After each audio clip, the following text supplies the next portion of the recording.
Welcome, YouTube friends and family, to today's healthy wellness edition of the Wellness Homesteader.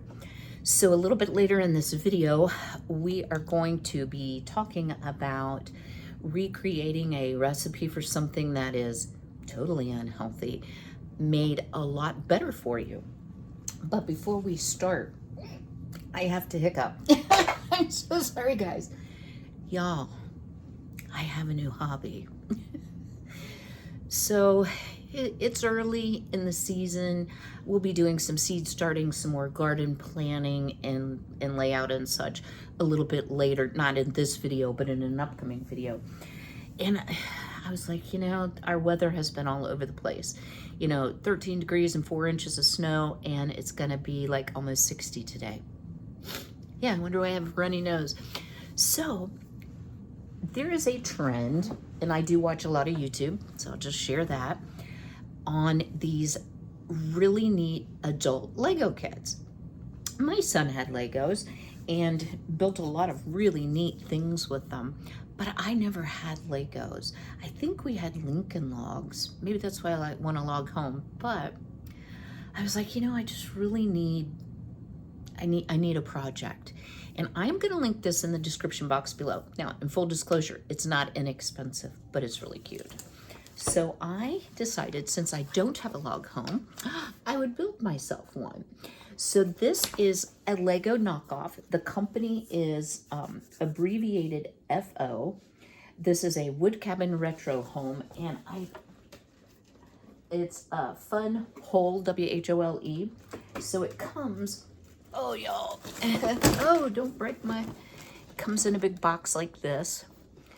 And inside are these packages labeled with numbers, and you do the build in 10 different steps. There are 2,097 pieces, just a few.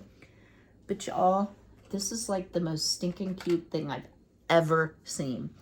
So realize I've got a long way to go. I'm only maybe 30% done. I'm on level 3. So this is going to be the basement of my log home. See here, they have little crates with bananas, carrots, and this one has cherries. I need to figure out how to raise that up a little bit. These are the steps that will lead into the cabin. Look at the little wood pile. And it is a LED lit kit. Now, that's what this is the battery pack. It's super fussy, y'all. I broke the wire that wires these, and I'm not taking everything apart and replacing the wire, so I'm okay with that. So mine isn't gonna specifically light up. But this, you can actually lift the roof off. You can lift off the first floor. So here is, y'all, the first floor. Look at the detail. Look at the detail. Everything from a hot dog to a menu board. It is so cute.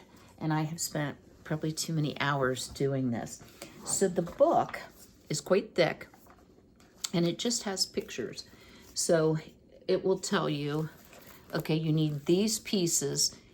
Here's how you put them together, type thing. And, being single, I've gotten pretty good at assembling things, and I'm still not real great at spatial relationships, like the whole geometry part of it, like how things fit together. So this has really built my skill. I can tell from start to now, I have gotten better. So that is just a fun little extra. But what are we going to do today? Well, you're going to have to stay tuned to find out.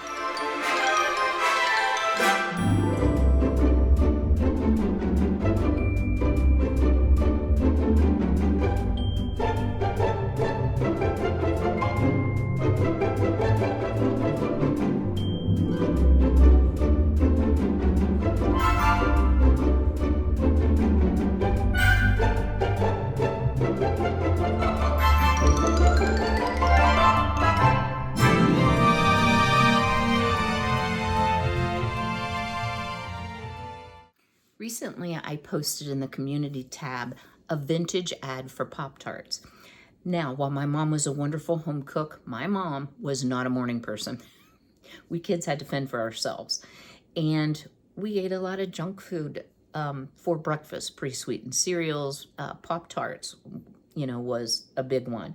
And my personal favorite was brown sugar cinnamon.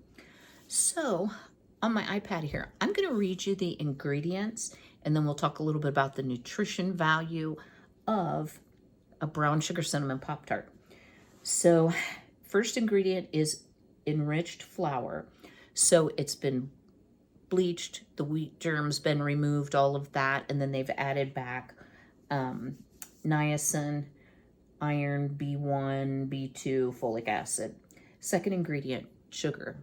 Third, soybean and palm oil with TBHQ, and we've talked about that before. It is a hormone disruptor. It is a terrible preservative. It's added for freshness. Corn syrup, dextrose, high fructose corn syrup, bleached white flour, 2% or less of molasses, salt, leavening, baking soda, sodium acid, pyrophosphate, monocalcium phosphate, cinnamon, wheat starch, gelatin, caramel color, and soy lecithin. And I'm just like, oh my word. I think I had a chemical bomb every morning before school. So this is the nutrition facts for 2.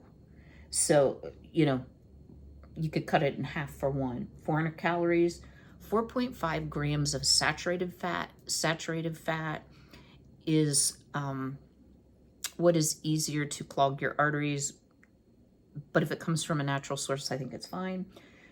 30 grams of sugar. So total, 13 grams of fat, 68 grams of carbohydrate, which is 25% of the U.S. recommended daily allowance.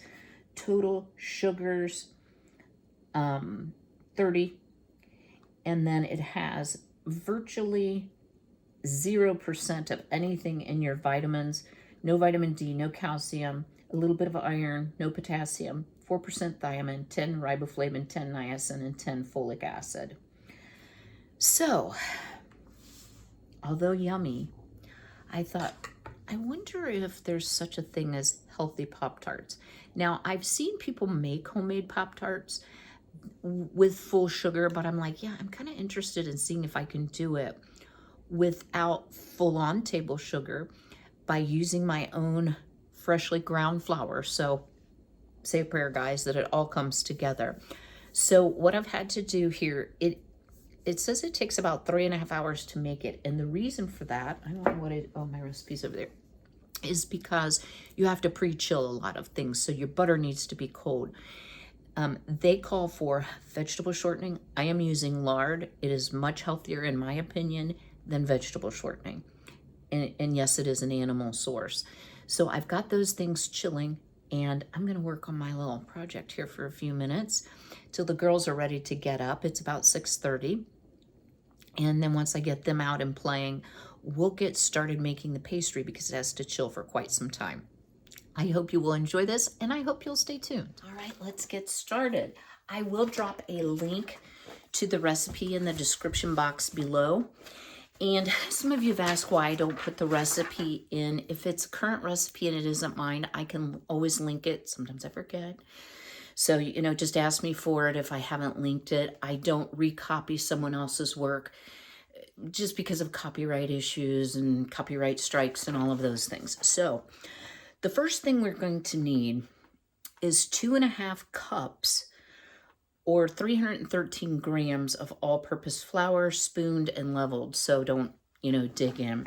Now I am going to grind my own wheat berries because who am I? I've been using a lot of my whole grains. So I'm going to be using soft white, excuse me while I hitch up my britches. I'm going to use soft white, which looks similar to hard red, just little seeds. And I can already tell you it's probably going to take even maybe 3.5 cups of freshly ground flour. Now, y'all know this thing's super loud. So let me get this started and milled, and then I'll bring you right back and we'll talk about what all we're going to mix together.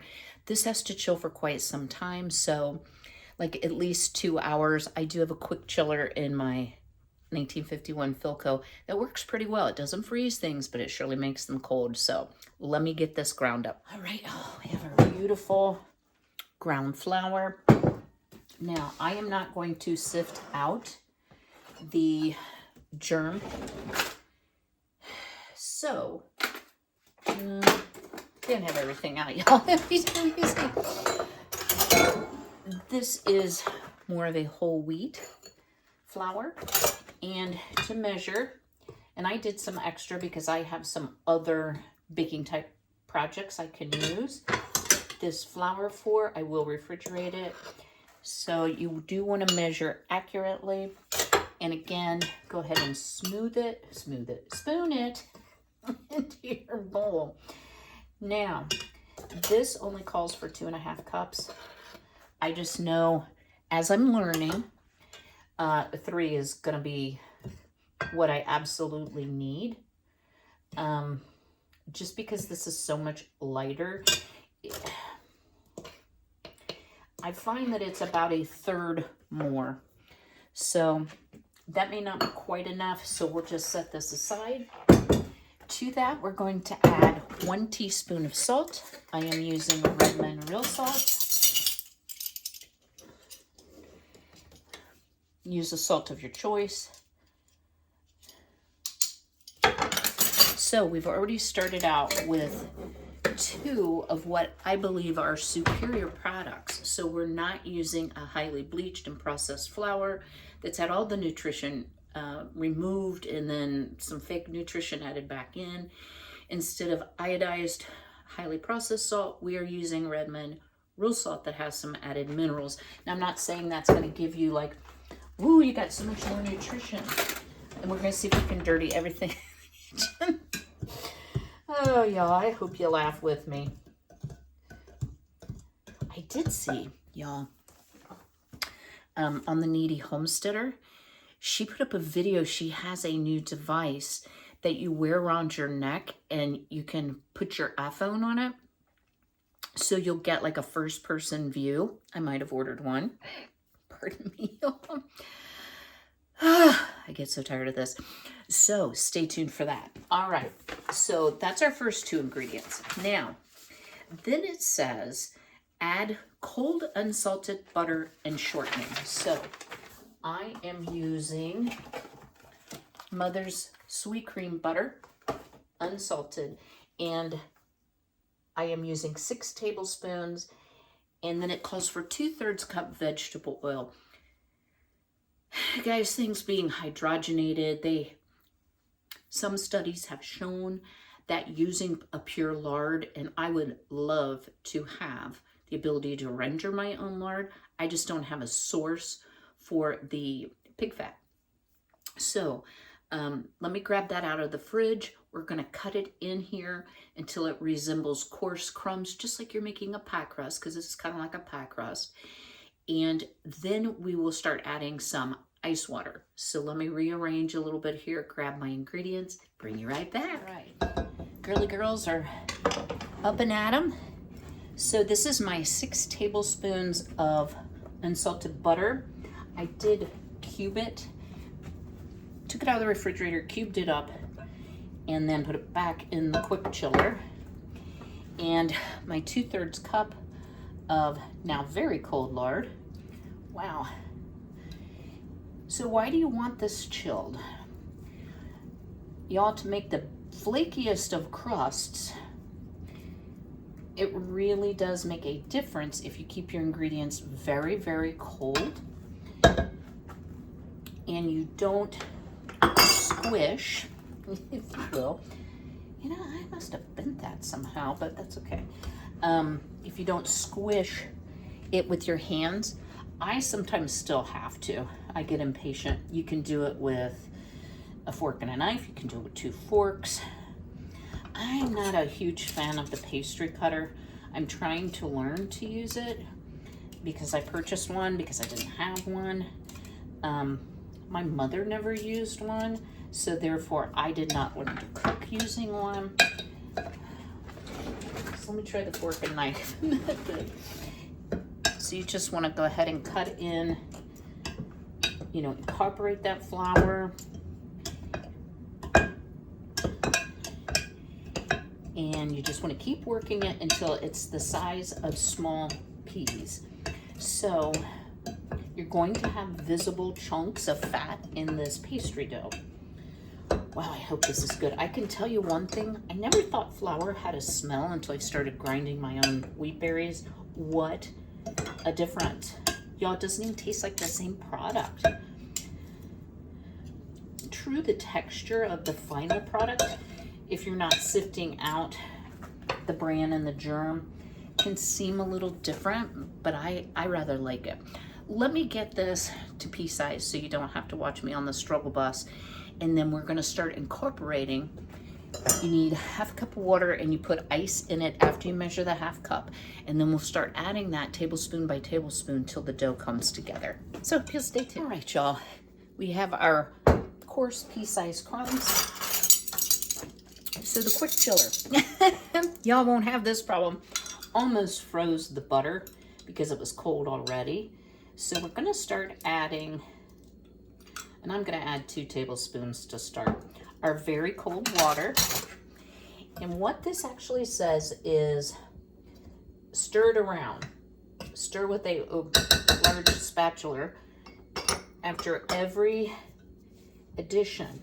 And then you want to quit adding the liquid as soon as the dough begins to clump. Now, we're not there yet by any stretch with 2 tablespoons of water, but depending on the humidity in the house, depending on the type of flour that you use, the moisture content of your grain, it will totally depend on how much water yours will take to come together. So, like I said, I will link this below. This comes from Sally's Baking Addiction. I have made her recipes before, and not that I want to like steal all of her content, right? But she definitely looks for healthier takes on ultra-processed food or convenience foods that I really like. Okay, we're definitely getting closer here. It does say, treat your dough gently. So I'm treating you gently. So the girls are out living their best life. They're very excited. Most of our snow is melted, believe it or not, not all. And that just has to do with the fact that a lot of my land is shaded with the trees, even though I had 55, yes, I said 55 trees removed. Okay, we are getting surprisingly close here. Let's see if this is still too crumbly.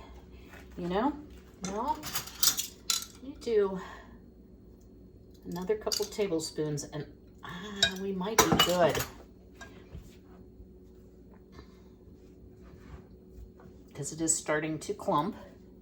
Yeah, you can't see what I'm doing.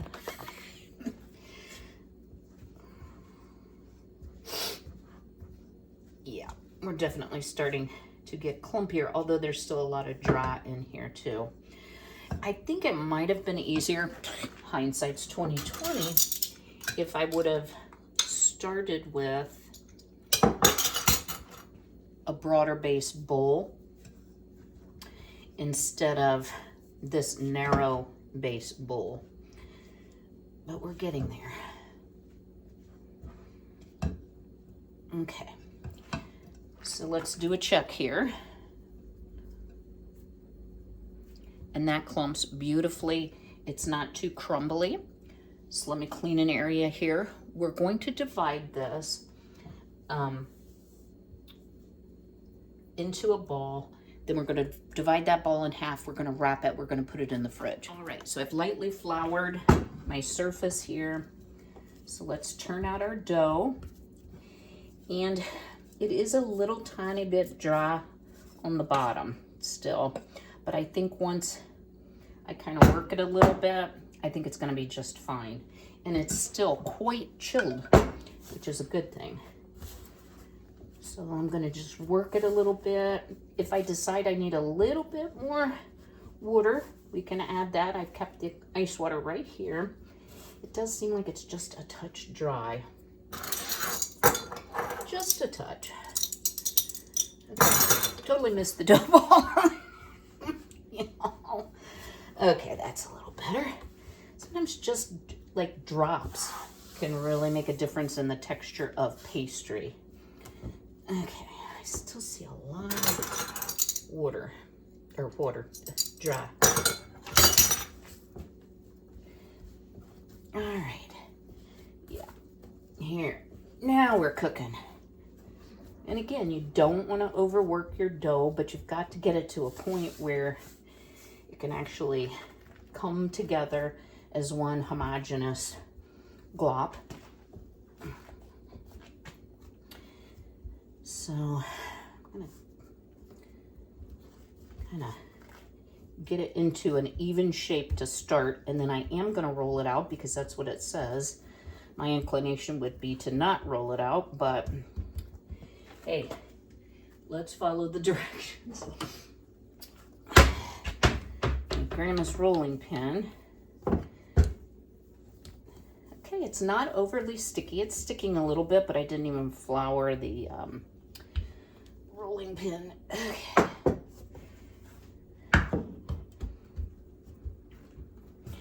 And then it says to roll it into a ball. Well, let me get my bench scraper.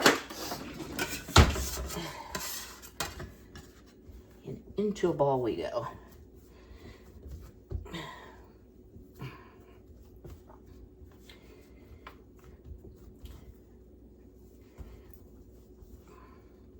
I might be overworking just a little bit, trying not to.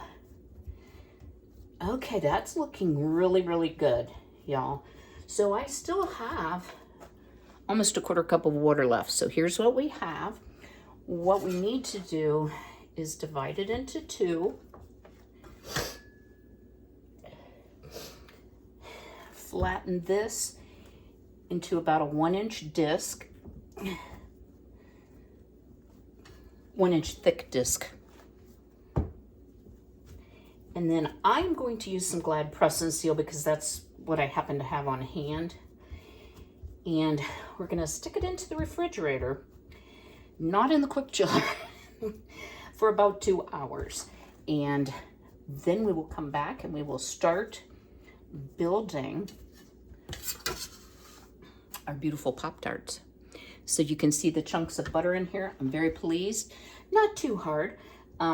As I said, this is the first time I've ever made it, and sometimes I'm like, why don't I try things before I make it? But then I have too much food on hand. Okay, guys, into the fridge we go. All right, y'all, I've been editing the video up to this point. And if you're like, girl, you need to wash your hair. No, it's actually wet, and I will dry the front and put the back up wet. So that's why it looks a little funky.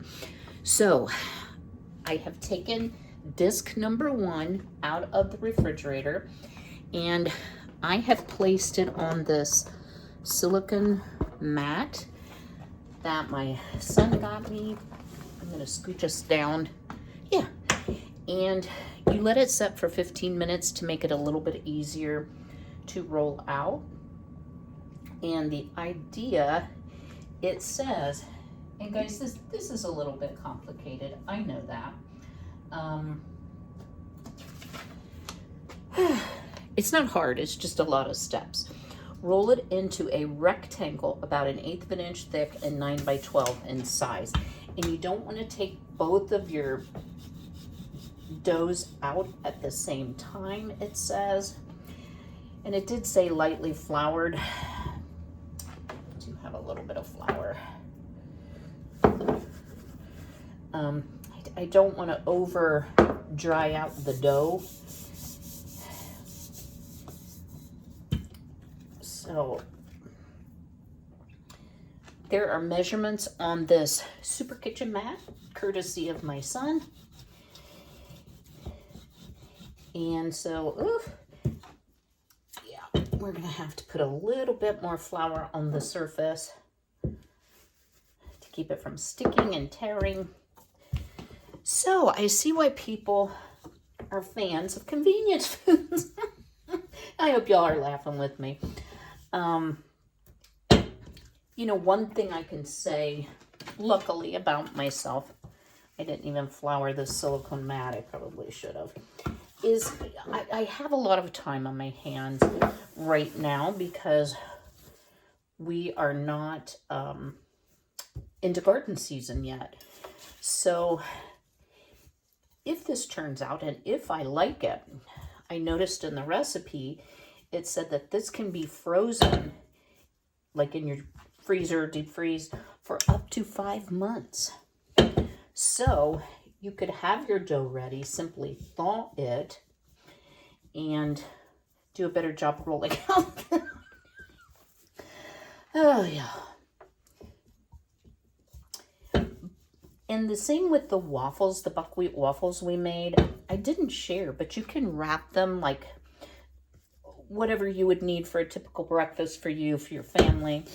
And wow, that just is really, it's a flaky dough. Let me try to smoosh this back together a little better. And then just pull them out, and if your toaster has a frozen selection, you could use that. Mine happens to like a thaw.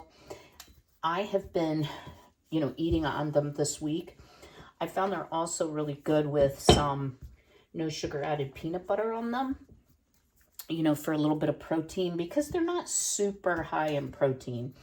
And I find to stay fuller longer, I definitely need my frequent protein.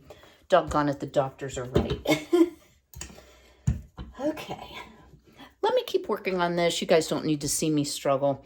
Once I get it in a pretty good shape, I'll bring you back, we'll cut them, and I'll talk about what next steps are. 9 sort of Pop-Tart-ish squares. We're going to go ahead and put these in the refrigerator, grab our second piece of dough, repeat the process, and cut into 9 squares. Yeah. Next steps. So these both went back into the fridge, and while they were chilling, I mixed up a combination of 2 teaspoons of cinnamon, 1 tablespoon of our freshly ground soft white wheat flour, you could use all purpose, and half a cup of Splenda brown sugar. Now, Splenda brown sugar is not 100% sugar-free, but for me, it's a better alternative. You could certainly use like, and I'm just brushing these with an egg wash. 1 egg courtesy of Jolene with 1 teaspoonish of water. So you want to make sure you brush clear to the edges. This is kind of the glue that's going to hold the Pop-Tarts together, or the pastries. So this is a farm fresh egg. About 6 grams of protein in the entire egg. So if we use it all, that's still giving less than 1 gram of protein to each one of these pastries. I only mention that, at least, this is definitely a treat.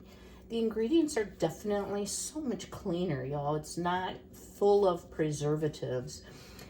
What I was going to say is you could use like organic cane sugar and unsulfured molasses, make your own homemade brown sugar. I use this blend of brown sugar because of my blood sugar issue. Okay. The real trick is going to be matching up the rectangles, I think. So in the center of each one of these, you want to put like a heaping tablespoon of the brown sugar. Wow, this looks like I'm going to have a lot of extra. We'll see here. I shouldn't.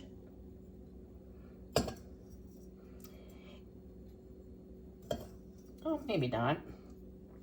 Oh, me of little faith. Maybe a little bit of extra, but not too bad. Y'all excuse my sighing.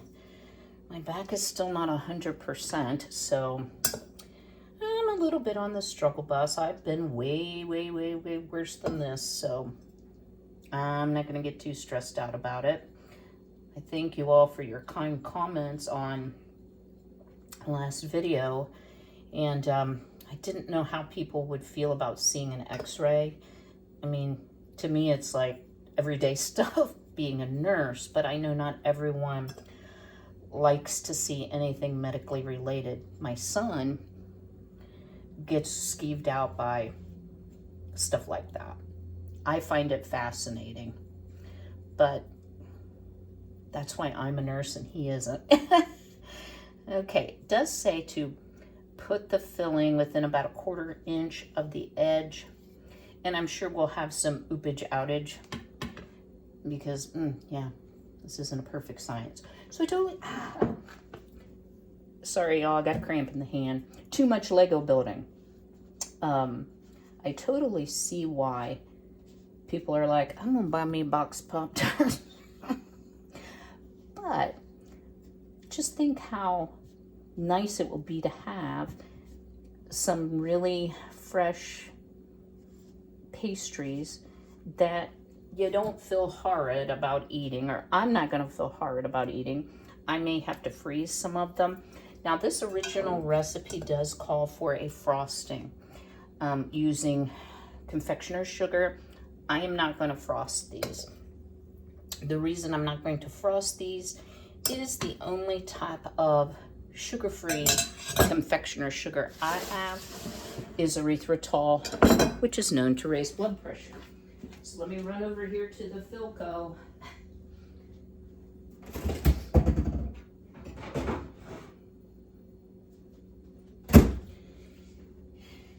And grab our second tray.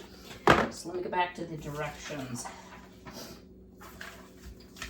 Brush the second baking sheet of rectangles with egg wash, then place each rectangle on top of the filled. Egg wash side down, that's what I couldn't remember. Seal by crimping with a fork. So let's be efficient here. I'm gonna brush all of these quickly. And if y'all hear some disturbance going on outside, my girls are full of themselves today. I have 4 chickens in the coop. Well, they're free ranging, but with access to the coop. And there are 4 laying boxes.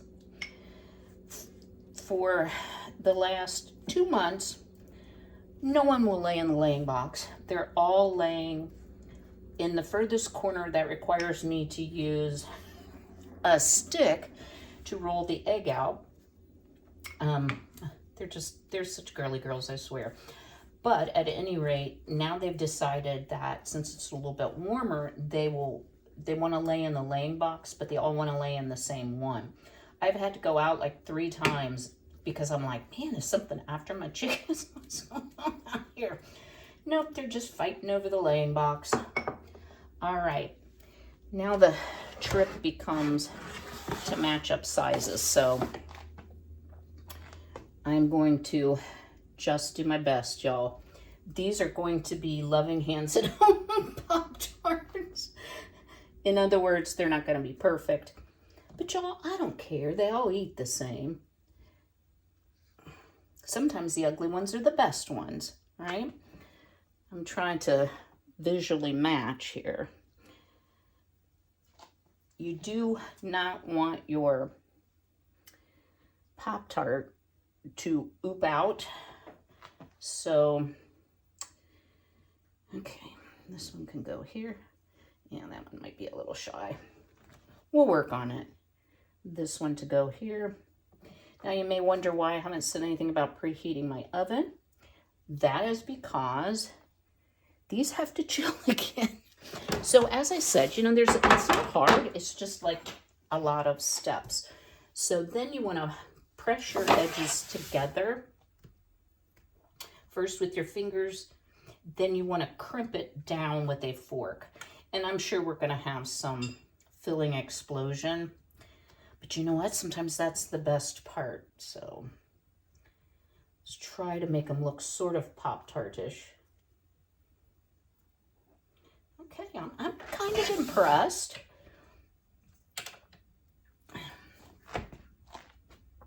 For those of you who are new to my channel and are like, is that girl know like her right from her left? I do. I am a bit ambidextrous, so I write and work with either hand, but I've grown to be predominantly, I think, right-handed. All right, guys, I'm going to keep crimping. I'll bring you back just to show you what they all look like when I have them all crimped together. We'll go back in the fridge for an hour, then I'll bring you back for the final bake. I failed to mention you need to poke holes in the top just with a fork or a toothpick. Pardon me. So into the fridge we go for an hour. Into a 375 degree preheated oven. Whew, that's plenty warm. For 22 to 28 minutes, rotate the pan halfway through. I'll bring you back. You want to leave them on the pan for 5 minutes, then transfer to a cooling rack. I'll bring you back for the final taste test. Y'all, I'm pretty excited. So here are our pretty good looking Pop-Tarts. Now there's a few ugly ones, but we can eat the ugly ones, right? So it did take, and I did not use the convect feature in my oven. It took a full 30 minutes. I have a theory behind that. It may have been, even though I got 9 pastries, mine might have been rolled a little thicker. So let's pick an ugly one. So here you go. We're eating on fine china today, and I'm really anxious to see, you know, I don't think I'm going to dirty a fork for this. I'm anxious to see how they taste. It smells amazing.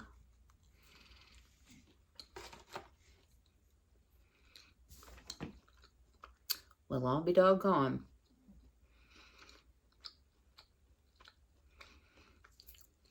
The filling,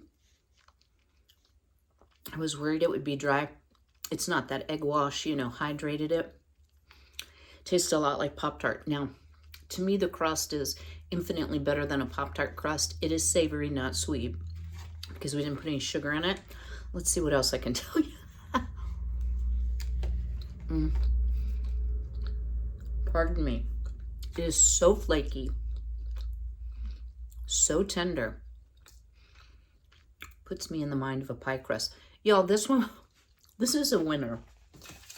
I know that we spent all morning making Pop-Tarts, but what I can say about it, when I do a full baking day, like if it's bread baking or I'm making muffins or preparing some freezer meals and the kitchen's already a mess and I can do multiple things to be more efficient, I guess you would say, this is a definite repeat. This goes in the binder. So if you want to put a glaze on it, it is 3/4 cup confectioner's sugar, 1 tablespoon of milk or more is needed, 1/4 teaspoon of vanilla, and 1/2 teaspoon of ground cinnamon. Y'all, these don't need frosting in my opinion. It does say store Pop-Tarts in an airtight container at room temperature for 3 days or refrigerator for 6. To reheat, bake in a 350 oven for 10 minutes. Baked and unglazed Pop-Tarts freeze well up to 3 months. Thaw and reheat, you know, as directed above, which is, you know, let them come back to room temperature and then heat them in the oven. So I would think if you're going to go through the effort of this, I would want to make a lot of batches. What else could you do besides brown sugar cinnamon? Y'all, if you have some low sugar pie filling, low sugar jam or jelly, I can even see like applesauce and maybe sprinkle some cinnamon sugar on the top, some Splenda brown sugar. But these are really, really good. So drop me a comment below. Would you go to the trouble of making your own homemade Pop-Tarts when you're really jonesing for a treat, but yet you don't want to fill your body with highly processed or ultra processed foods? So we eliminated the hydrogenated vegetable oil, the hydrogenated shortening, the highly processed flour, the high fructose corn syrup. All of those things are not in our Pop-Tarts. So no preservatives, no additives. I hope you've enjoyed today's video. I plan to do more of these. I won't do them every single day. I am working on a little something to replace my Wendy's burger. Not that one burger every 2 weeks is going to kill me. However, if I can come up with an alternative that is even better, I want to share it with you. And I have a really good recipe for both the bun and a non-hamburger.